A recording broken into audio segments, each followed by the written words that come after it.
ഈ അമ്മ സംഘടനയുടെ ടീമിനെ പിടിച്ചേ ആ അരൂര് തൊട്ട് ആ ചേർത്തല റൂട്ടിൽ ഫ്ലൈ ഓവർ പണിയുന്ന അവിടെ ആ സൈഡ് റോഡില്ലേ, ടെമ്പററി റോഡ്, അതുവഴി ഉരുളാൻ പറഞ്ഞിരുന്നാൽ ചിലപ്പോൾ നാട്ടുകാർക്ക് പ്രയോജനം ഉണ്ടായിരുന്നു. കാരണം അവിടെ ഭയങ്കര കുണ്ടും കുഴിയും ചെളിയൊക്കെ നിറഞ്ഞു കിടക്കുകയാണ്. യാത്രക്കാർക്ക് ഭയങ്കര ബുദ്ധിമുട്ട്. ഇമാരെല്ലാം അവിടെ കിടന്നങ്ങ് ഉരുളാങ്കി ഒന്നുമില്ല, ഒരു പ്രയോജനമെങ്കിലും ഉണ്ട്. ഇത് ചുമ്മാ അവിടെ എവിടെ കിടന്ന് ഉരുളാതെ ഉരുളുമ്പോൾ ഒരു പ്രയോജനം ഉണ്ടാകട്ടെ, അവിടെ പോയി കിടന്ന് ഉരുള്. എന്തൊരു ഉരുളിച്ചയാ, ഉരുണ്ടുരുണ്ടുരുണ്ട് എങ്ങോട്ടാ? ഇതിനകത്ത് ഇപ്പം നിങ്ങൾ പറയുന്ന പോലെ ഇതിനൊരു പ്രശ്നമുള്ളത്, ഇത് സിനിമാക്കാർ എല്ലാവരും പറയുന്നു അവിടെ ഈ സ്ത്രീകളെ മിസ്യൂസ് ചെയ്തു, എല്ലാം നടികളെ ഇങ്ങനെയൊക്കെ പറയത്തില്ലേ. ഇതിൽ എല്ലാവരും പെടും. ഇവിടുത്തെ പ്രമുഖർ എന്ന് പറഞ്ഞാൽ പലരും പെടും. അത് രാഷ്ട്രീയക്കാർ പെടും, ഉന്നത ഉദ്യോഗസ്ഥർ പെടും, പല ടീമും പെടും, മെയിൻ കക്ഷികളൊക്കെ പെടും. കാരണം ഇവരൊക്കെ അങ്ങോട്ടും ഇങ്ങോട്ടും ഒക്കെ കണക്റ്റഡാ. എന്താ വിചാരിച്ചേ? ഇത് ഒരിടത്ത് ഇത് പൊട്ടിത്തെറിച്ച് തുടങ്ങിയുണ്ടല്ലോ, ആരുടെയൊക്കെ പേര് പറയുന്ന പോലും പറയാൻ പറ്റത്തില്ല, അങ്ങനെ ലിങ്ക്ഡാണിത്. അതുകൊണ്ടാണ് ഇത്തിരി സമയം എടുക്കുന്നത്.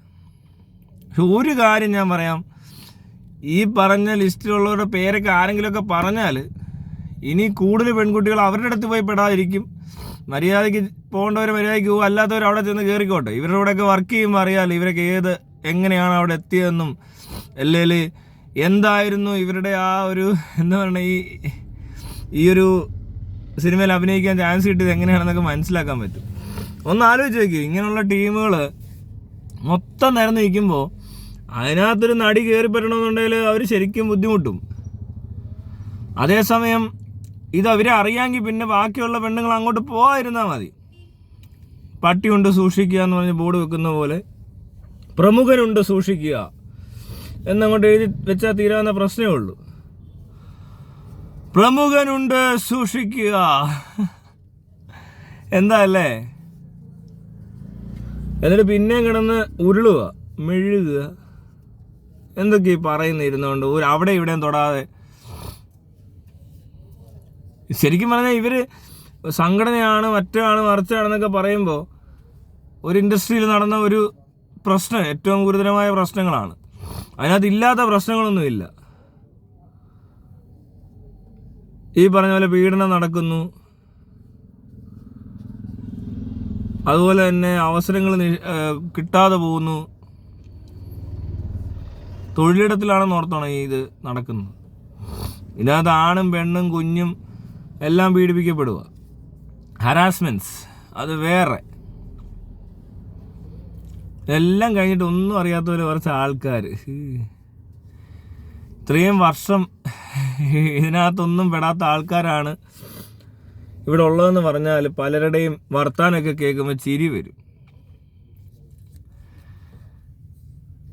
പിന്നെ ഞാൻ പറഞ്ഞല്ലേ, ഇവിടെ പല പെൺകുട്ടികൾക്കും വലിയ താല്പര്യമൊന്നും കാണത്തില്ല. പലരും ഇങ്ങനത്തെ ഒരു അവസരത്തിന് വേണ്ടി എന്തെങ്കിലും വിട്ടുവീഴ്ചയൊക്കെ ചെയ്ത് അങ്ങനെ. ഞാൻ വലിയ ബ്രൈബിങ് എന്ന് പറയുന്നത് പണം കൊടുത്തിട്ടും പണമില്ലാത്തവർ എന്തെങ്കിലും പ്രോപ്പർട്ടി കൊടുത്തിട്ടും എന്ന് പറയുന്നിടത്ത് സ്ത്രീകൾ സ്വയം ഒരു പ്രോപ്പർട്ടി ആയിട്ട് ചെന്ന് ബ്രൈബ് ചെയ്യുന്ന ഒരു സംഭവം ഉണ്ട്.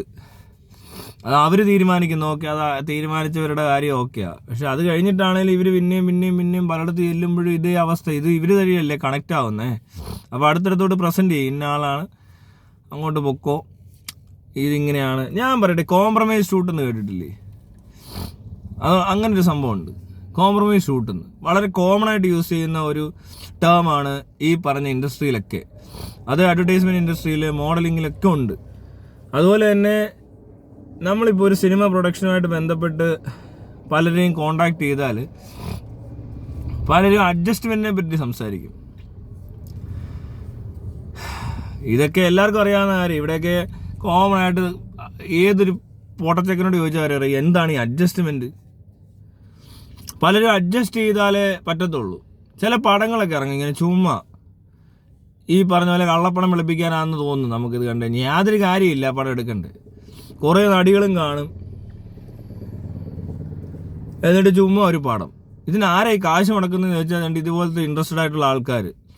അതൊക്കെ മിക്കവാറും ക്രൗഡ് ഫണ്ടിങ് പോലത്തെ പരിപാടിയൊക്കെ ആയിരിക്കും. ക്രൗഡ് പിന്നെന്തോ ഇത് കണ്ടാൽ മനസ്സിലാവുമെന്ന് ഇതിനകത്ത് കാര്യങ്ങളൊക്കെ. ഈ അഡ്ജസ്റ്റ്മെന്റ് എന്ന് പറഞ്ഞ വാക്ക് നിങ്ങളാരും കേട്ടിട്ടില്ലേ? ഇതൊക്കെ തമാശയ്ക്ക് കോമഡി പരിപാടിക്കകത്ത് വരെ വരുന്നുണ്ട്. പലയിടത്തും ചർച്ചകൾ നടക്കുന്നുണ്ട്. നീ എന്നോട് സഹകരിച്ചാൽ എനിക്കും നിനക്കും സുഖം, നീ എന്നോട് സഹകരിച്ചില്ലെങ്കിൽ എനിക്ക് മാത്രം സുഖം. പിന്നെ അവസരങ്ങൾക്ക് വേണ്ടി ചെല്ലുന്ന പെൺകുട്ടികളോട് ഈ രീതിയിൽ അപമര്യാദയെ പെരുമാറുന്ന പരിപാടികൾ ഒത്തിരി ഉണ്ടെന്നുള്ളത് നേരത്തെ തന്നെ എവിടെല്ലാം കാണിച്ചു. നിങ്ങൾ ഈ മറ്റേ സിനിമ കണ്ടിട്ടില്ലേ, പടം ഡേർട്ടി പിക്ചറോ അങ്ങനെ കണ്ടു പറഞ്ഞൊരു പടമില്ലേ? ഡേർട്ടി പിക്ചർ എന്നല്ലേ പറയുന്നത്, നസുദ്ദീൻ ഷായൊക്കെ ഉള്ളേ. ഉല്ലല്ല ഉല്ലല്ല ഉല്ലല്ല ഉല്ലല്ല ഉല്ലല്ല ഉല്ലല്ല തു ഹൈ മേരി ഫാന്റസി, ആ പടം. അതെങ്ങനെയുണ്ട്? അതൊക്കെയാണ് ഈ ഇൻഡസ്ട്രിയെ ഒരു പരിധി വരെയൊക്കെ എന്താ പറയണ്ടേ മനസ്സിലാക്കാൻ പറ്റും. ഇതുപോലത്തെ സിനിമകൾ ഇവിടെ എത്ര നടികൾ ആത്മഹത്യ ചെയ്തിട്ടുണ്ടെന്നറിയോ? സംവിധായകന്മാരും ആത്മഹത്യ ചെയ്തിട്ടുണ്ട്, നടന്മാരും അങ്ങനെ ആത്മഹത്യ ഒന്നും ചെയ്തിട്ടില്ല. ഇതേ സ്ഥാനത്ത് ഞാൻ പറയാം, ഈ സംഭവം മുഴുവനും ഇവിടുത്തെ മെയിൻ ആൾക്കാരുടെ തലയിലായിരിക്കുന്നത്. അതേസമയം വല്ല ഷെയ്ൻ നിഗം, ഷൈൻ ടോം ചാക്കോ, പിന്നെ ആരാ അതുപോലത്തെ ഓരോരുത്തർ പെടുമ്പോൾ നിങ്ങൾ കണ്ടിട്ടുണ്ടോ? ഒറ്റപ്പെടുത്തും. അവൻ മാത്രമേ ഉള്ളൂ കുഴപ്പക്കാരൻ, ബാക്കി എല്ലാവരും മാന്യന്മാരാവും. ഇവർ രണ്ടുപേരും ഏറ്റവും കൂടുതൽ. വിനായകനെയും മിക്കവാറും പറയുന്നതൊക്കെ ഇവന്മാർ ഭയങ്കര ഡ്രഗ്സാണ്, അവൻ മറ്റേതാണ്, ഇവനൊക്കെ കഞ്ചാവാണ്, എന്തൊക്കെ അലമ്പ ഇവർ പറഞ്ഞു പിടിപ്പിക്കുന്ന ഈ മീഡിയ അടക്കമുള്ളവരിരുന്നുകൊണ്ട്. ഇപ്പം എന്താ ആരെപ്പറ്റി അങ്ങനെ എടുത്ത് പറയാം, കൃത്യമായിട്ട് അറിയത്തില്ലെന്ന് പറയുന്നുണ്ട്. എങ്കിൽ പോലും ഇതിനകത്ത് എല്ലാവരും ഒന്നിച്ച് നിൽക്കുന്ന പോലെ തോന്നുന്നുണ്ടല്ലേ? ഒരു ഐക്യം എവിടെയുണ്ട്? മറ്റൊരു വരുമ്പോൾ ഇങ്ങനെ ഐക്യമില്ല. അവന്മാരെ അങ്ങ് അടുത്തിട്ട് അങ്ങ് ആലക്കും, വരുന്ന വഴിക്കോ ഇതൊക്കെ ഭയങ്കര മോശം പരിപാടി, എല്ലാവരും അങ്ങ് ഇടപെടും. എന്നിട്ട് ഈ പറഞ്ഞ പിള്ളേർ കയറി വരാതിരിക്കാൻ വേണ്ടുന്ന കാര്യങ്ങൾ എന്തൊക്കെയാണോ അതെല്ലാം വിളിച്ച് പറയുകയും ചെയ്യും. നാട്ടുകാരുടെ മൊത്തം ചെറുപ്പക്കാരെല്ലാം മോശക്കാരും, ബാക്കിയുള്ളവന്മാർ എല്ലാം മേന്യമേ.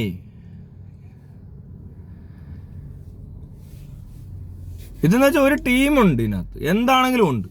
നിങ്ങൾ ആ ടീമിനെ മനസ്സിലാകുന്നുണ്ടെങ്കിൽ നിങ്ങൾ സിനിമകൾ എടുത്ത് നോക്കിയാൽ മതി. നമ്മൾ ഓരോരോ ലോബികൾ, ഇതിനകത്ത് ഏത് ലോബിയാണ് ഏത് രീതിയിലാണ് പ്രവർത്തിക്കുന്നത് വെച്ചാൽ, ഒരു കൂട്ടം ആൾക്കാർ അത്തരം ആൾക്കാർ, വേറൊരു കൂട്ടർ വേറൊരു തരം ആൾക്കാർ. ശ്രദ്ധിച്ച് നോക്കണം. ഇതിൻ്റെ ഒരു നിങ്ങൾക്ക് ഇവർ തമ്മിലുള്ളൊരു അന്തർധാര എന്താണെന്ന് മനസ്സിലാക്കാൻ പറ്റും. ഓരോരുത്തരുടെ സ്വഭാവം അനുസരിച്ചാണ് ടീം ഫോം ചെയ്യുന്നത്. മനസ്സിലായോ? ഒരു ടീമിൻ്റെ സ്വഭാവത്തിന് ചേർന്ന ആളുകളാണ് ആ സിനിമകളിലെല്ലാം.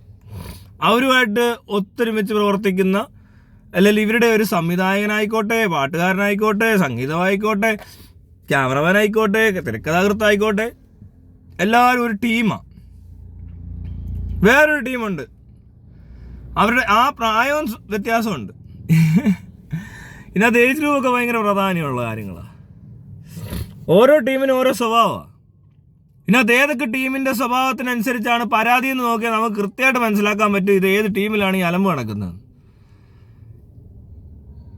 ഇത് സാമാന്യ ബോധമുള്ള ഏതൊരു മനുഷ്യനും മനസ്സിലാക്കാൻ വരെ പറ്റുമെന്ന് ഇത് കണ്ടു. സിനിമ കണ്ടാൽ മതി ഇവരുടെയൊക്കെ. ഓരോ സിനിമകൾ പണ്ടോട്ട് ഇങ്ങോട്ട് എടുത്ത് നോക്കുക.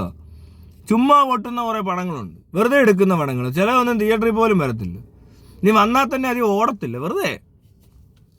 എന്താണ് ആ പടത്തിൻ്റെ ഉദ്ദേശം? ഇങ്ങനൊരു കഥ കണ്ടാൽ ഇവർക്കാർക്കും മനസ്സിലാകത്തില്ലേ? ചുമ്മാ ഇങ്ങനെ അങ്ങോട്ടും ഇങ്ങോട്ടും ഒക്കെ ആയിട്ട് കാശ് മേടിച്ച് ഒരു കൂട്ടർ എന്തൊക്കെയോ ചെയ്യുന്നു. ആരാണ് ഈ കാശ് കൊടുക്കുന്നത് ചോദിച്ചാൽ അതും കറക്റ്റായിട്ട് അറിയാൻ പറ്റത്തില്ല. ഏതോ ഒരുത്തിൻ്റെ പേരിൽ ആരൊക്കെയോ കൂടെ പ്രൊഡ്യൂസ് ചെയ്യുന്നൊരു പടങ്ങൾ. ഇതിനകത്ത് പല പ്രാവശ്യം ഈ പറഞ്ഞ പോലെ സാമ്പത്തിക ഇടപാടിലുള്ള പ്രശ്നങ്ങളുമായിട്ടാണ് ഇതിനു മുമ്പൊക്കെ കുറേ പേര് പ്രത്യക്ഷപ്പെട്ടേക്കുന്നത്. പല കംപ്ലയിൻസ് വരുന്ന അങ്ങനെയൊക്കെയാണ്. അതായത് കള്ളപ്പണം ഉണ്ടെന്നോ അല്ലെങ്കിൽ ഈ പറഞ്ഞ രീതിയിൽ പല പ്രശ്നങ്ങളാണ്. പിന്നെ ഇവിടുത്തെ വേജസ് പിന്നെ നമുക്കൊന്നും പറയാൻ പറ്റത്തില്ല. അത് ഓരോരുത്തരുടെ സാലറിയൊക്കെ അവരവരുടെ പെർഫോമൻസ് അനുസരിച്ച് ഏത് കമ്പനിയിലും വ്യത്യാസമുണ്ട്.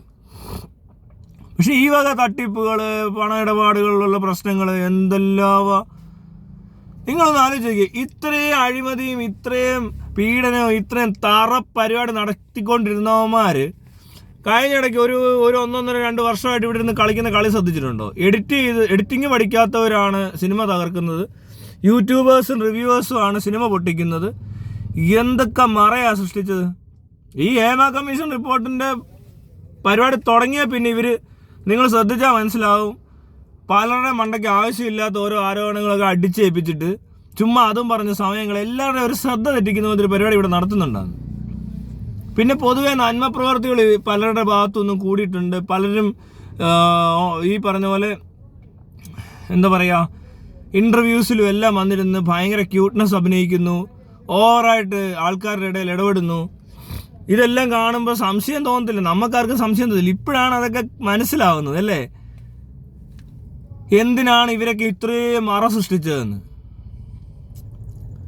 സിനിമ പൊട്ടുന്നതിന് കാരണക്കാർ തിയേറ്റർ റെസ്പോൺസാണ്, ആറാട്ടണ്ണനാണ്, കിംബോയ് ആണെന്നൊക്കെ പറഞ്ഞ് വരുമ്പോൾ ഞാൻ എന്നെ പറയത്തില്ല, ഈ റിവ്യൂസ് കാരണം പടമൊന്നും പൊട്ടത്തില്ല. പക്ഷെ അത് അങ്ങനെ പറഞ്ഞ് അവിടെ ഇവിടെയൊക്കെ ഒന്നും ശ്രദ്ധിക്കാൻ പറ്റാത്ത രീതിയിൽ ആൾക്കാരുടെ മുന്നിൽ ഉണ്ടാക്കുന്ന ഒരു പരിപാടിയുണ്ട് ഇതിനകത്ത്. ഇത് ഇങ്ങനത്തെ ഡിസ്കഷൻ കൊണ്ടുവരും, അത് വെച്ച് കുറേ പേര് ചർച്ച ചെയ്യും, നമ്മളൊക്കെ ആണെങ്കിലും ഇങ്ങനെ ഇടപെടും. ഈ പ്രൊപ്പഗണ്ട നമുക്കാർക്കും മനസ്സിലാവുന്നില്ല പലയിടത്തും. ഇപ്പം ഇതിന് തൊട്ട് മുമ്പുള്ള ഇൻസിഡൻറ്റ് എൻ്റെയാണ്. ആ ഇൻസിഡൻറ്റിനകത്തും മീഡിയയ്ക്ക് ഒരുപാട് ചെയ്യാനുണ്ട്, മനസ്സിലായോ? അവർക്കെല്ലാം ഒരു പണിയുള്ള പോലെയാണ്.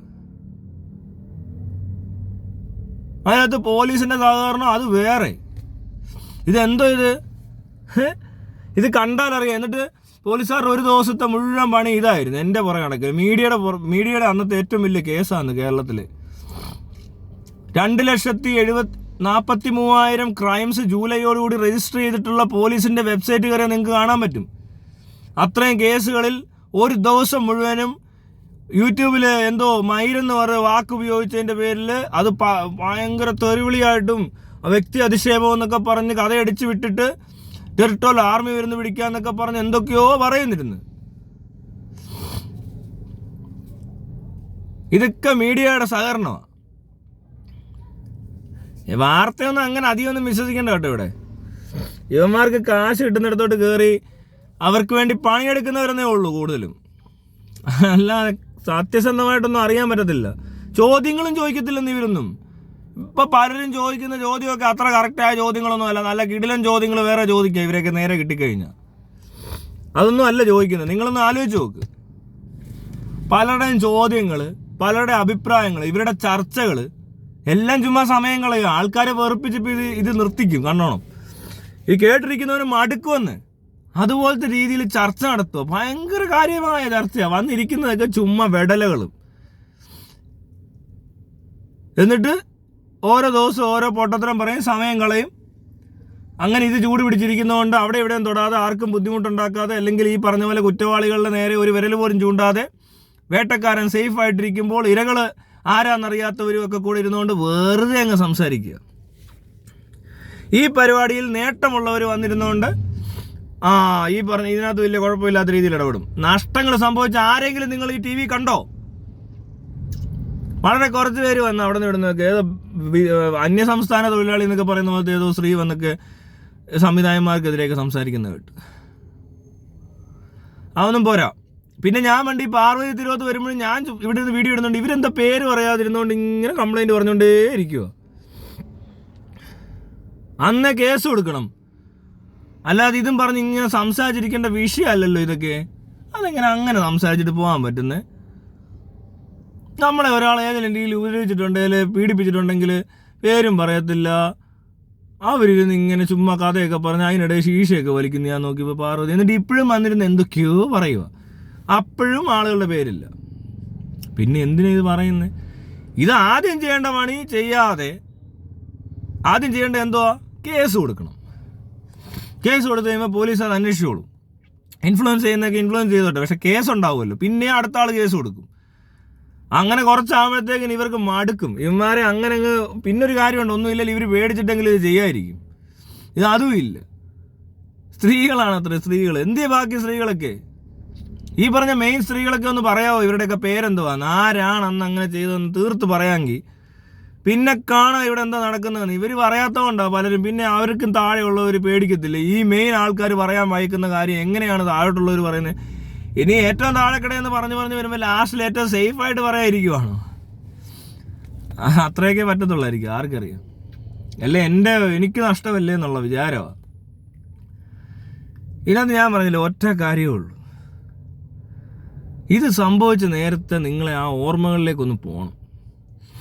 എന്നിട്ട് ഇങ്ങനെ ചിന്തിക്കണമായിരുന്നു, അന്ന് ഇവരിതല്ലേ ചെയ്തത്, ഇനി ഇതിൽ നല്ലൊരു അവസരം കിട്ടുമോ. കിൽ ബില്ല് കാണും, കിൽ ബില്ല്. ആ സിനിമ കണ്ടാൽ മനസ്സിലാവും എന്താണ് ചെയ്യേണ്ടത്. അങ്ങനെയൊക്കെയാ. അല്ലാതെ ചുമ്മാ സ്ത്രീകളൊക്കെ ഈ പടമൊന്നും കാണാതെ ഇവിടെ ഉള്ള ലോല കട പടങ്ങളും തൊലിഞ്ഞ പാട്ടിട്ട സിനിമയൊക്കെ കണ്ടുകൊണ്ടിരുന്നത് ഇങ്ങനെ ഇരിക്കും. തമിഴ് പടമൊക്കെ കാണുന്നത് എല്ലാ നായകന്മാരിങ്ങനെ പ്രൈസ് ചെയ്തുകൊണ്ടിരിക്കുക. നായകനെ കുറേ നടക്കുന്ന നായിക, അത്രയേ ഉള്ളൂ. അല്ലാതെ ഏതെങ്കിലും ഒരു നായിക ഉണ്ടോ ഇച്ചിരി ബോൾഡായിട്ട്? അതിനാ ഞാൻ പറഞ്ഞു, ഈ മലയാള സിനിമ കണ്ടുകൊണ്ടിരുന്ന പോക്കാ. നിങ്ങൾ കിൽ ബില്ല് കാണും, കിൽ ബിൽ. കിൽ ബിൽ ഇറങ്ങങ്ങോട്ട് പെട്ടെന്നാട്ടെ.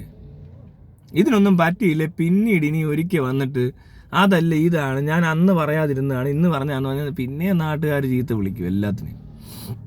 അങ്ങനെയൊക്കെ ജീവിക്കാൻ വിധിക്കപ്പെട്ടവരാകുന്നതെന്ന് പറയുന്നത് ഒരു നിവർത്തികേടാണ്. അത്രയൊന്നും നിവർത്തികേട് ഇവർക്കൊന്നും ഇല്ല പലർക്കും. വെറുതെ അങ്ങ് എന്താ പറയുക,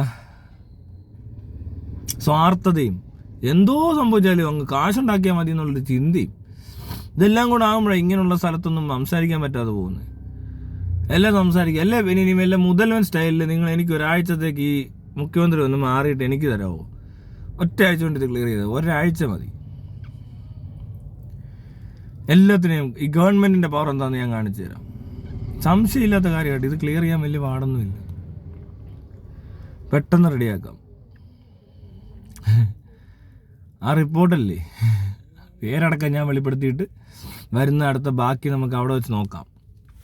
അല്ലാതെ ഇതും പറഞ്ഞുകൊണ്ട് ഇങ്ങനെ നടക്കുക. മീഡിയയിലൊക്കെ ഇരുന്ന് സംസാരിക്കുന്നവർ തന്നെ ഈ പറഞ്ഞ വേട്ടക്കാരനാണോ എന്ന് പോലും അറിയത്തില്ല. പലരും ഒത്തിരി ആൾക്കാർ വന്ന് സംസാരിക്കുന്നുണ്ട്.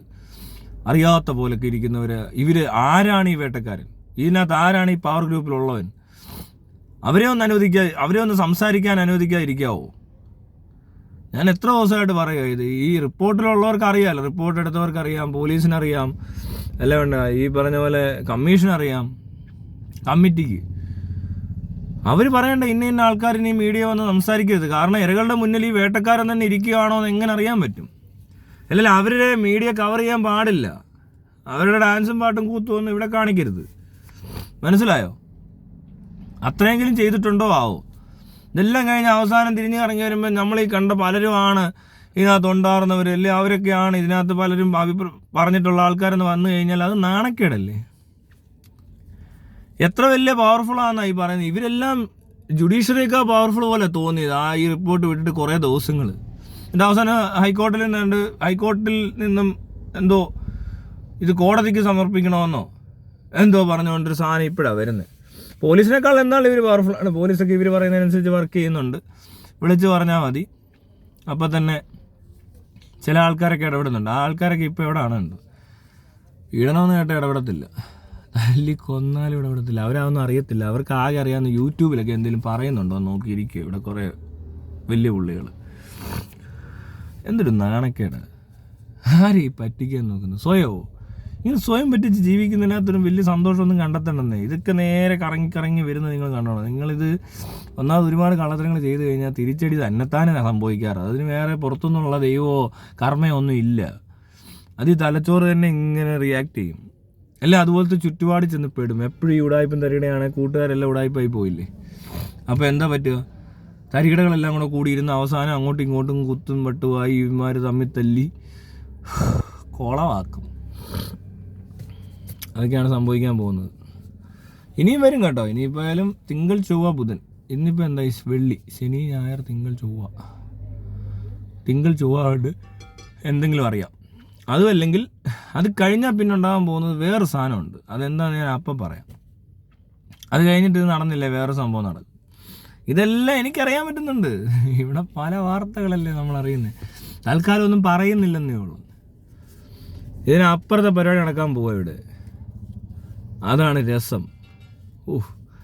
അങ്ങനെയൊക്കെ ആകുമ്പോൾ ഇച്ചിരി ഇപ്പം ഇത് ഈ പറഞ്ഞ പോലെ കമ്മിറ്റിയുടെ റിപ്പോർട്ട് എടുത്ത് കോടതി കേസ് ആക്കിയില്ലെങ്കിൽ എന്താണ് സംഭവിക്കുക? പെട്ടെന്നായില്ലെങ്കിൽ അത് നാണക്കേടാണ്. അത് കോടതിയുടെ നാണക്കേട്. ചിലപ്പോൾ എവിടെയൊക്കെ ആൾക്കാർ ഇതിനെപ്പറ്റി സംസാരിക്കുമെന്നൊന്നും പറയാൻ പറ്റത്തില്ല. വാർത്തകൾ ഇങ്ങനെ പോയിക്കൊണ്ടിരിക്കുക, മനസ്സിലായില്ലേ? കേരള ഫിലിം ഇൻഡസ്ട്രിയിൽ നടക്കുന്ന വിഷയമാണ്, ഒരു സ്റ്റേറ്റിൻ്റെ വിഷയമാണ്. അവിടെ കിടന്ന് കുഞ്ഞു കളിച്ചാൽ നാണക്കേടാടേ, നാണക്കേട്. ഒരു വ്യക്തികളല്ലേ ഉള്ളൂ, വ്യക്തികളെ ഇത്ര സംരക്ഷിക്കേണ്ട കാര്യമൊന്നുമില്ല. പ്രസ്ഥാനത്തിൽ അത്രയ്ക്കും പവർഫുൾ ആയിട്ടൊരു വ്യക്തി ഉണ്ടാകാൻ പാടില്ലെന്നുള്ളതാണ് പ്രസ്ഥാനത്തിൻ്റെ പ്രത്യേകത. അത് ഇവർക്കിപ്പോൾ തെറ്റിപ്പോയേക്കുക. പിന്നെ പൈസ, കാശിപ്പോൾ കൊണ്ടെന്നൊക്കെ ഉള്ളൂ, അതൊക്കെ പെട്ടെന്നങ്ങ് മാറിക്കോളൂ. ആ ഒരു എന്താ പറയുക, പൈസയുടെ പവറൊക്കെ അങ്ങ് തീരും. ആരെങ്കിലും ഒന്ന് വന്ന് ഇറങ്ങി എന്ന് പറഞ്ഞാൽ അപ്പം കാണാം, എടുത്തിട്ട് അല്ലെങ്കിൽ നാട്ടുകാർ തീർത്ത് കൊടുക്കും. അതിന് പേടിക്കരുത് ആരും. പിന്നെ ഈ വാർത്താ ചാനലുകാർ ഈ പറഞ്ഞുകൊണ്ടിരുന്ന് വളച്ചൊടിച്ചും കളിപ്പിച്ചും നടക്കുന്ന പരിപാടി നടക്കാതെ വരും കുറച്ച് കഴിയുമ്പോൾ. എല്ലാവരും അവരവരുടെ രീതികളിൽ ഒരു മീഡിയ തന്നെയാണ്. കുറേ ആൾക്കാർ ഇറങ്ങി വന്ന് സംസാരിക്കാൻ തുടങ്ങും, ഇടപെടാൻ തുടങ്ങും. ആർക്കും ഒരു ബുദ്ധിമുട്ടും ഉണ്ടാകാൻ പോകുന്നില്ല. പിന്നെ ഇവന്മാരെ മൊത്തത്തിലൊന്ന് പുറത്താക്കി കഴിഞ്ഞാൽ ആ ഇൻഡസ്ട്രി സൂപ്പറായിരിക്കും. അവിടെ പിന്നെ അവസരങ്ങൾ കൂടത്തേ ഉള്ളൂ. എല്ലാം നിങ്ങൾ ഇറങ്ങി നോക്കാം, അപ്പോൾ അറിയാം. പേടിക്കരുത്, ചുമ്മാ അങ്ങനെ പേടിച്ചിരിക്കരുത്. പേടിച്ച് പോയാൽ പേടിച്ചിട്ട് അവിടെ ഇരിക്കത്തേ ഉള്ളൂ. പേടിച്ച് പോയി പിന്നെ എന്നും പേടിച്ചിരിക്കാവുന്നേ ഉള്ളൂ. പിന്നെ ഇനി അതിൽ കൂടുതൽ അതിക്രമം ഫേസ് ചെയ്യേണ്ടി വരും. നിങ്ങളൊക്കെ അനുഭവിച്ച അതിനേക്കാൾ ഇരട്ടി ബുദ്ധിമുട്ട് നിങ്ങളുടെ പുറകെ വരുന്ന ആളുകൾ അനുഭവിക്കേണ്ടി വരും. കാരണം ഇത്രയൊക്കെ ചെയ്തിട്ട് ഒന്നും ആയില്ലെന്ന്, ഒരുത്തിനും ഒരു കുഴപ്പമില്ലെന്ന്, നാണക്കേട് പോലും ഇല്ലാതൊരു ഇത്രയും കോടികൾ മുടക്കി ഒരു പ്രൊജക്റ്റ് അവസാനിക്കുമ്പോൾ അതിനകത്ത് ഇവന്മാർ ഈ വേട്ടക്കാരനെ കണ്ടെത്താനും പറ്റിയില്ല. അവർക്കൊരു നാണക്കേട് പോലും ഇല്ല. ഇവർ ഭയങ്കര ശിക്ഷയൊന്നും കൊടുക്കണ്ട, അറ്റ്ലീസ്റ്റ് ആളുകളെ അറിയിക്കുമെങ്കിലും ചെയ്യും. ഒന്നുമില്ല, ബിവെയർ ഓഫ് ഡോഗ്സ് എന്നുള്ള ബോർഡെങ്കിലും വെക്കാം. Beware of പ്രമുഖൻ.